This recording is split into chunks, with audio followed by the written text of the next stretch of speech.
Now, I don't usually waste my time with the evolution versus God argument, but I'm going to waste a little bit of time on this one. See that evolution is a miracle in itself. Evolution is not a miracle.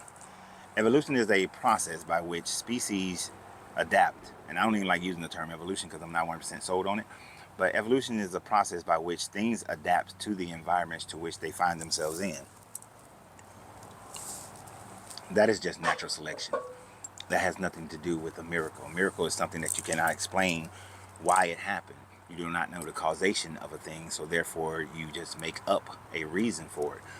But the theories on evolution are based on the little evidence that they do have. And I say little evidence because when you look at the grand scheme of things, even though there's a lot of evidence as far as a perception of man could be, in the grand scheme of things, the evidence is very small. This is why it's still a theory and not a fact. Now, you say that evolution has no purpose. Well, evolution does have a purpose. The purpose of evolution is life. Evolution is purpose to maintain life. There is no such thing outside. There is nothing outside of evolution that is purposeful to have than life. And even in your Christianity and your religions, the purpose of your religion is to maintain life. Therefore, you have your heavens and your hell. That life is maintained in one form or another, which is the exact same as evolution, life being maintained in one form or another, usually from the next step on to the next step on to the next step on to the next. And you said it has no goal. The goal is life. That's the goal. Life. Good life is the goal. If it has, we can predict what will be the next steps of evolution. What species are you evolving into? Well, we can't predict the next stages of evolution. I don't know what you're talking about there. Just like it took the Aztecs and Mayans generations upon generations to figure out how the astral bodies move, it takes generation upon generation of observation of the different climates to which life is living in and how things have adapted to that life. You yourself as a person, you said, what are you evolving into? I am the evolutionary process of multiple generations that came before me. The conditions to which I live in are different than the conditions that my family lived in 7,000, 5,000 years ago. This is one of the reasons why we have organs in our body that we don't necessarily need or use. And at some point, those organs would not even be a part of the human body anymore. That is adaptation to the environments to which we live in. Now, living here in America, with all our processed foods and our chemicalized foods and our chemicalized waters and things of that nature, it is very reasonable to predict that the American body will be able to figure out a way to process these chemicals in a better form at some point in the future. In the same way, we know that if a plague was to hit, just like we've seen plagues hit in Europe, plagues hit in the Americas, at some point the population bounces back because their bodies evolved to be able to withstand whatever that plague was. That babies will just be born with natural antibodies towards that plague, and therefore the population comes back. This is what happened with the Spanish flu, the Black Plague. This is what happened with the those same plagues that then came to the Americas when the European colonists came. So adaptation constantly happens, and adaptation is part of evolution. So you are constantly evolving.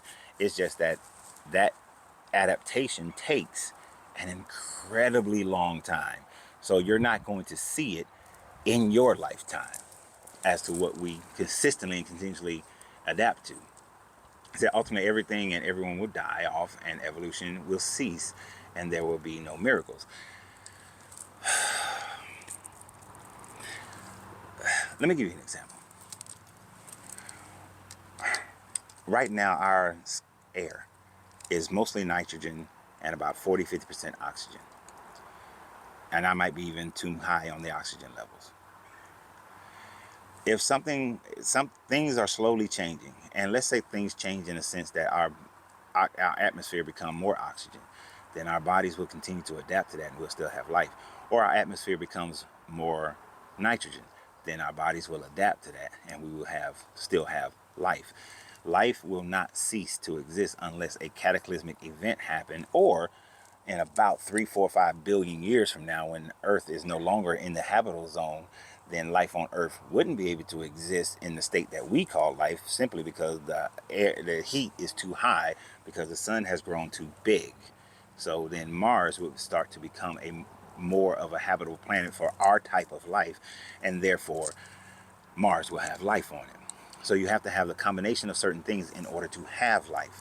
Now, that doesn't mean life itself ceases to exist. Hopefully by that time we have the we would have had the not hopefully, by that time frame, as long as we don't destroy ourselves, we will have created technologies that allows us to live in space, to live on other planets, and so therefore human life will continue. It will not cease. You are looking at it through a very narrow lens to make that suggestion. Then you say biology is the study of every organism, and it doesn't give answers to the unique personalities of a person. It takes more than biology to have and understand the unique personalities of a person, because the unique personalities of a person are also based on the cause and effect of what you experience in your life. If I wasn't born to my parents but was born somewhere else, or if my parents decided when I was a child to move to California, I would be a different person, a different personality than I have right now. My children are the personalities that they have because of the experiences that they went through. If I had stayed in the military, then my children would have a different personality than they have now. As a matter of fact, my son wouldn't even be my son if I had stayed in the military, because if I had stayed in the military, then my son, the situation that created my son would not have happened, because I wouldn't have been living in Rome, in Cartersville, Georgia, working in Rome, Georgia, living the life that I was living, that caused the moment that my son penetrated, that the sperm penetrated the egg to create my son. So he wouldn't even exist if it wasn't for the different experiences. So to say that biology determines your personality of a person is just outside of the realm of biology for 75%. Only 25% of who you are is based on your genes. The rest of who you are is based on your experiences and how you perceive those experiences and the people around you. So it's external. You said if it does, biologists and geneticists will be able to predict the pattern of behavior for each individual. They will be like gods, knowing all things. Well, biology does it. And there are variables, and we can't predict certain things. This is why when you were in the third grade, if you were in America, if you were in the third grade, you took a test, and that test, based on the answers that people gave, indicated to America how many prisons they need to build. Did you know that? Because they're able to predict what the crime rate will most likely be in the next 25 years based on what third graders test out. So therefore we are able to predict. Now, because of all the variables that they cannot account for, we have no idea what's going to happen. Now, the sad thing about your God is that he's supposed to be omnipresent. He's supposed to be omniscient, rather.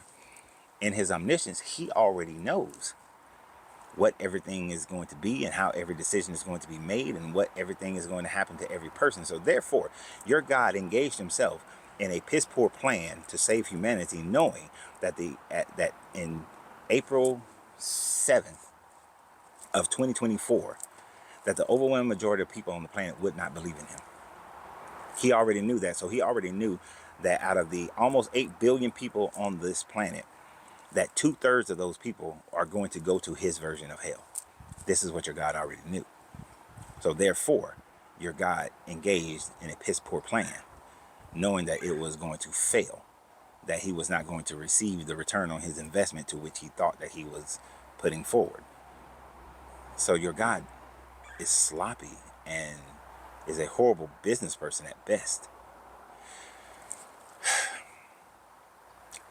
Your argument, this is why I don't waste my time with this argument, because you create the holes in your own argument without even realizing it. But you have a great day. And remember always, you have to free yourself to be yourself, because your greatness is non-negotiable.